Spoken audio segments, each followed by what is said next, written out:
welcome to TechteamGB. Today we have a really exciting review for you. This is an AMD A8 3870K. This was sent to us by AMD, so thank you. Thanks, Heather. Also the board was sent to us by AMD, although it is a gigabyte board. I sort of shoved my own RAM in there. It's 8 gig of Corsair Vengeance RAM that you can see there. It's a stock AMD heatsink. We got an OEM copy, so I sort of stole that from my, original build. Well, very, very original. There's an old power supply in here, so please excuse the awful wiring. I did have to throw this together to be able to review it in time. So, right. Alright, so I've done as many benchmarks as I possibly can think of. I've done, what have I done? I've done about 4 of my own. I've done Deus Ex, Saints Row the Third, Battlefield 3, I've done Heaven, I've done Cinebench, I've done Just Cause 2. That's all the games that I feel are very intensive on both CPU and GPU, as well as just, being fun games. So, I'm going to move this awesome system out of the way. By the way, this is a 500 gigabyte hard drive, there's a 400 watt power supply, Zaman Z9 Plus. So what I've done is just move the system. I'm going to take you off the tripod and then I'm going to show you all my results. Okay, so we're going to start off with this Excel spreadsheet. So what I did was probably quite stupid, but what I did was for the both 1080p and 720p tests, what I did was I turned all the settings right up. That's top level. I obviously 1080p or 720p resolution, and then I ran the game. So no, you can't see here, but Just Cause 2, I ran the 3 canned benchmarks, and then I averaged the scores. For Deus Ex, I ran my own benchmark using Fraps. That was the same for Saints Row the Third and Battlefield 3, and Heaven, obviously I just used the Heaven benchmark. So, one thing you should be able to notice here is that at 1080p, these are pretty much all unplayable. But please remember that this is at highest settings. I'm sure if you turned it down to low, medium, you'd be able to play all these games at this sort of frame rate. And I'll come on to sort of playableness of these games in a second later. Deus Ex, obviously not the best, same with Just Cause 2. I pretty much, when I had a go at playing these, all of these 4 were pretty much unplayable. Now that's sort of really to be expected.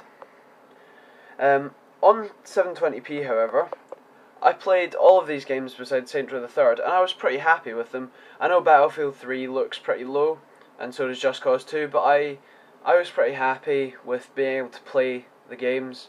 I'm just going to pan you over slightly. So what I did was I took some graphs, or I made some graphs rather, of each game. So on the far left there is Deus Ex, frame rate. In the middle is Saints Row the Third, and on the far right is Battlefield 3. So let's just have a look at Deus Ex. So if you can see that, that's 18, that's 0. You can see there's quite a jump, but it's hovering around about 14. That's in 1080p. And if we move down here, that says 40, that says 0. Look at where the line is. That's pretty good, considering this uses system RAM. That's DDR3 push in RAM. So the faster RAM you have, the better it will be. In Saints Row the Third, you can see quite a lot of jumping, but that is 7, that is 0. It's quite low. Saints Row the Third is a very, very intensive game. I was running on DirectX 11, so it was very hard on the GPU. And please remember, this is a low-end system. I could probably build a pretty good budget system for about £300. I'll come more onto that later. For Saints Row the Third at 720p, you're pretty much hovering between 8 and 9 FPS. That's expected, really. This is Battlefield 3, so we're looking at 10 FPS here, 0 here obviously. So we're looking at between 10 and 8 FPS. That's on 1080p on high, everything high. And if you look at 720p, it's almost doubled. I mean, look at 25 here, about 14 here. That's not bad. So we'll just come back out. Obviously, Heaven is a fully canned benchmark. It's not amazingly accurate, but it's very intensive. I turned tessellation on extreme. I turned everything up. So basically, I was being an idiot. Yeah. Cinebench, more reliable, I guess. The CPU score is 3.3 and the OpenGL score is 25.78 FPS. If I just compare this to my system at very stock clock of 3.1 gets about 5 in Cinebench. That's an FX 8120 at stock clock. And OpenGL, I just realised that it says OpenGL, never mind, gets about 47 FPS, so 50 FPS. But bear in mind that my system costs about triple what a system for this would, or my configured system would cost. So that's pretty good. One thing that I would like to add into this line is a dual graphics line with a 6670. Right now I can't get my hands on a 6670 to be able to test with, but if I could, I would. I will do a video if I get a 6670 available. I will do a video, and I will basically just add to this line with how much better it all is, and I might even do some more realistic benchmarks. So I'm going to put you back in the tripod. I'm going to give you another quick chat, and then I'll let you go. Alright, so what I'm going to do is I'm going to answer a couple of, well, a fair few questions about what an APU is, you know, good points, bad points, why you should have one, what sort of system it is, all that sort of stuff. So, start off with, what is an APU? An APU is an accelerated processing unit. That basically means it's got your normal processor and your graphics processor on one chip. That means that, as you can see, I have no graphics cards in here. It beats any Intel integrated chip by miles. If I had an Intel chip, I would have tested it. Honest, promise, I promise. But honestly, it beats any integrated chip out. It's very small. It's silent. I mean, I have what, 3 fans in here, plus the stock AMD heatsink, and I turned it on and I actually didn't realise it was on. And then when I turned it off to pick it up here, I didn't realise it turned off until I looked down and all the lights were off. That's how silent it is. But that's one of the things about having an APU. You can have a small system. It's often used, or I would use it as a LAN rig. I'd put a 6617 dual graphics, shove that in there. I would have, what else? I just have like 8 gig RAM, a 500 gig hard drive, you know, have a heatsink, maybe I'd have an Enermax heatsink. Thanks, Enermax. But I do so much product placement, don't I? If you want your product placed here, don't forget to talk to us. But no, have a low wattage power supply. 400 watts does ample fine. When I was having a look at the you know, probes, it was saying that the APU is drawing about 100 watts. That's for both graphics and processing. I'd then add another 100 watts on top of that for just all the other stuff, just in case. So if you want to get a 300 watt power supply, why not? Like if you've ever heard of a shuttle PC, they're really small form factor. They actually come with their own custom boards that are, I think, roughly the same size as ITX. I'm not sure, but you shove the processor in, you shove some RAM in, you shove a hard drive in, and then that's the system. They come with a like 230 watt power supply, and you can actually, if you get the 300 watt power supply, you can run a 7970, a 2500K, 8 gig RAM and everything off that. So, you know, 400 watts is ample for an APU, some RAM, a hard drive, a couple of fans, maybe a fan controller, and you know, a discrete graphics like a 6670, that's plenty. So that keeps the cost of the whole system down. If you're looking to build a system with an APU in it, I would recommend budgeting around £300. If you're in America, that might be about, I don't know, $300.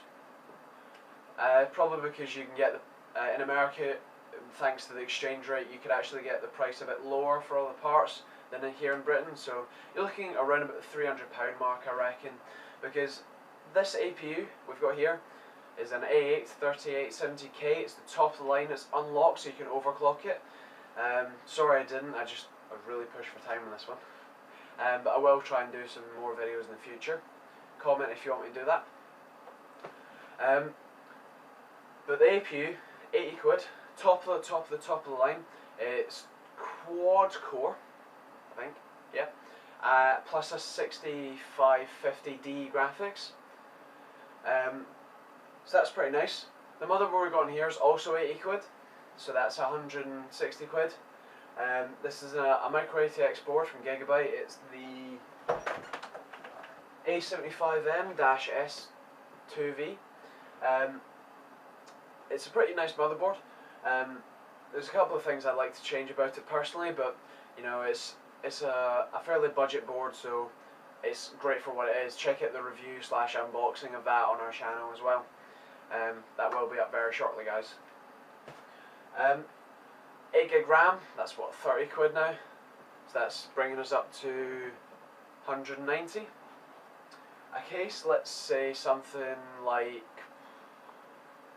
I'm going to get a NZXT Vulcan, that's 50 quid. You can get something like a Cooler Master Elite for 30, an Elite 410 for 30 quid. You know, that you're in between about 30, or I suppose you could go really cheap and go about 20 quid to about 60 quid, I reckon. So looking at around that price range, let's say 40 quid, that's roughly in the middle. So that's is up to 230 plus maybe a 500 gig hard drive. You could splash out on an SSD if you want, get a 50 quid, a Vertex 2 for 50 quid. So that's bringing us up to about 300 if you want the SSD. If not, get you know, something like this, an NMAX ETS T40. That's 40 quid, and it's an amazing heatsink. And then a suite of fans, 4 fans or something like that, 20 quid, acro tuning. So that's around about 300 quid. Obviously, it's a bit higher, just because I've spec'd it a little bit high. You can go, I reckon you could easily spend 500 quid if you really splash out on a low budget system. I know it's sort of like defeating the point, but it's pretty nice. You can also add a discrete graphics chip. This should, in theory,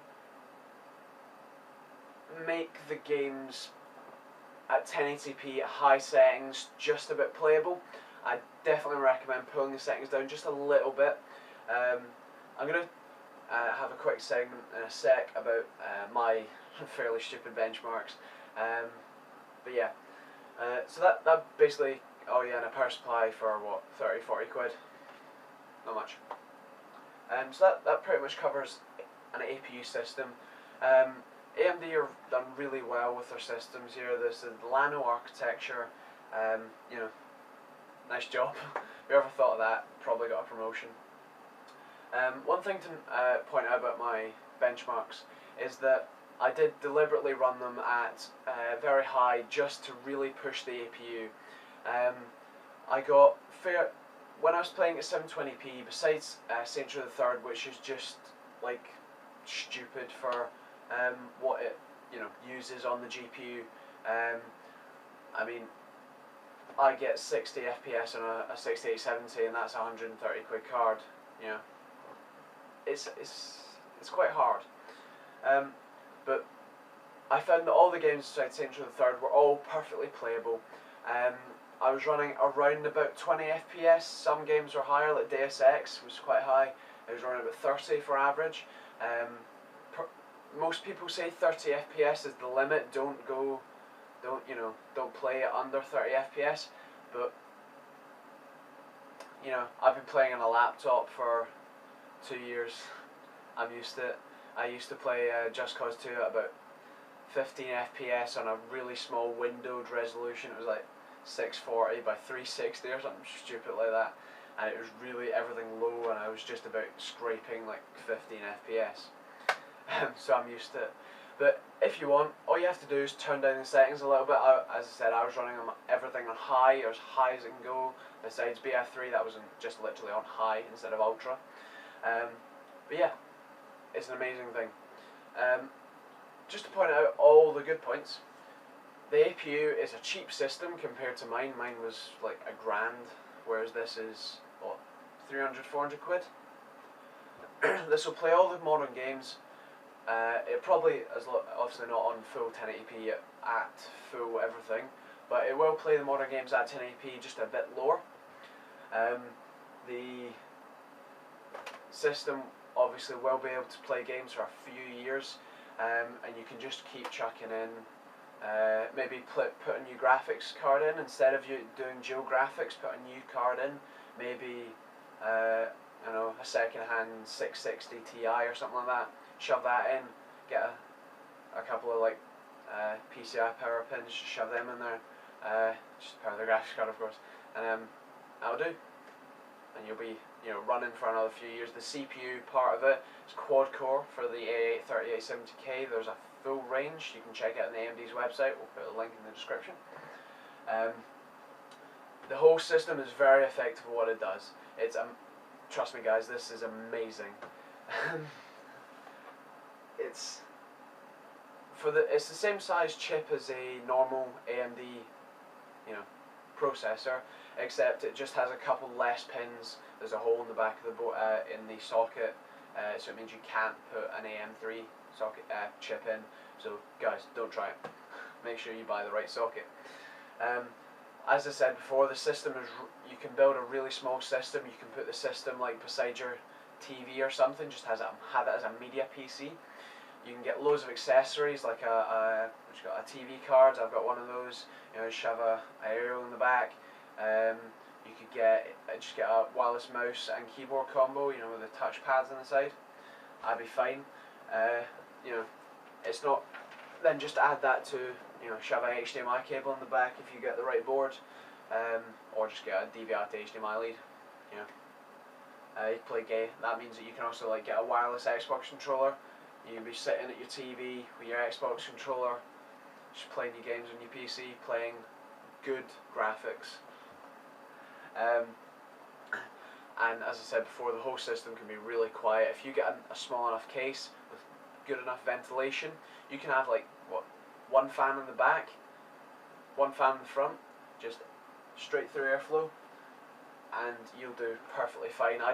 One thing to note is I'm using a stock AMD heatsink with an awful fan, two awful intakes and one really awful exhale with lots of ventilation, and I didn't break 50 degrees on the CPU. Well, I mean, I was running what, Heaven, full load, everything. Cinebench, I ran that like 3 times, or 6 times, just to make sure that the score was right. And I was running like CPU intensive things and GPU intensive things at the same time. So I'm really impressed with the APU. Couple of sort of not quite bad points, but you know, bit on the lower side. This is a low budget system. Please don't confuse this with replacing your i7, whatever it is. You know, don't replace it with that unless you're expecting the massive performance drop. Alright, it is a low performance system compared to most gaming systems. I reckon it's a console killer. I don't reckon it's a PC killer, if you know what I mean. This will beat your console, your Xbox, your PS3 by miles. It will look better and it will do so much more for you. You can mod games and everything. So if you're looking to buy a console, don't. Talk to us. We'll build you one of these systems for the same price as a console or slightly more. Also, another thing to note, the APU is quite hard to upgrade in the sense that if you get an A3870K, you've overclocked it, you've put a 6670 in, but you need a better CPU, right? Unless you buy a new motherboard socket, a new motherboard and new processor, which is almost, it's almost to the point where you may as well just build a new system. Then you may want to try things like adding more RAM, adding a better graphics card, and just don't use dual graphics, you know, all that sort of thing, overclocking it, because as I said, it is quite hard to upgrade. Overall, I love this. It's a great idea. Thanks to AMD for sending it to us. Bad grammar. And yeah. So if you got any questions about the APU, if you got any questions about the system, you've got any questions about the benchmarks, put them in the comments below. I will answer them eventually. And well, it's left to be said, this is a 9 out of 10. It does get our Gold Award.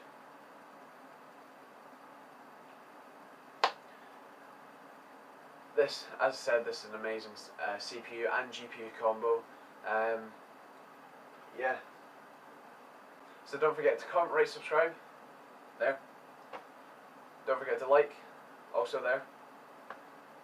And don't forget to comment. There. And we'll see you next time.